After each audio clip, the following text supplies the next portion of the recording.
what's up? It's me, James Siargao. Ngayon ay nandito tayo sa Dapa Port at babiyahe tayo papunta ng Claveria, Cagayan de Oro at Bukidnon. Siyempre kasama natin ang mga barkada.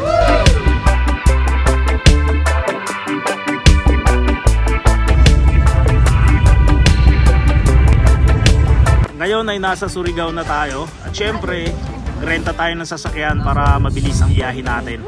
Dumaan muna kami sa Butuan, Robinsons dito sa DFA para mag-renew ng passport dahil ang next travel namin ay pa-abroad.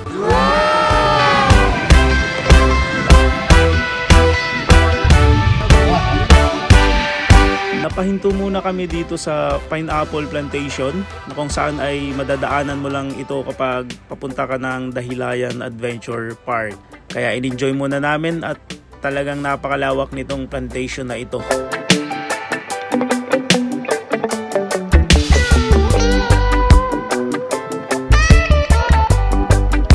Konting biyahe pa mula sa Pineapple Plantation. Sa wakas ay nandito na rin tayo sa Dahilayan Adventure Park.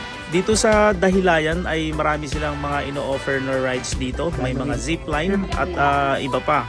Pero itong isa sa mga gusto kong subukan ay itong Razorback Mountain Coaster Ride. Tara, subukan natin.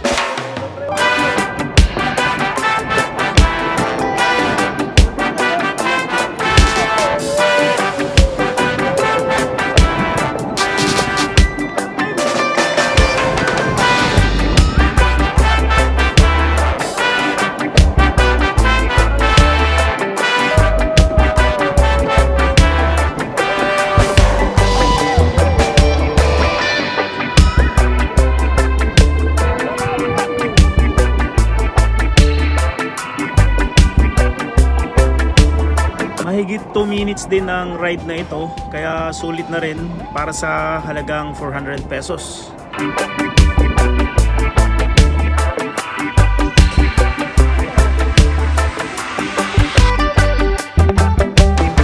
Dito yung mga alaga kong manok eh, papakainin natin itong mga manok natin.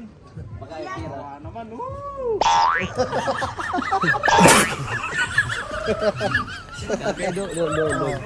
Parang ano eh, parang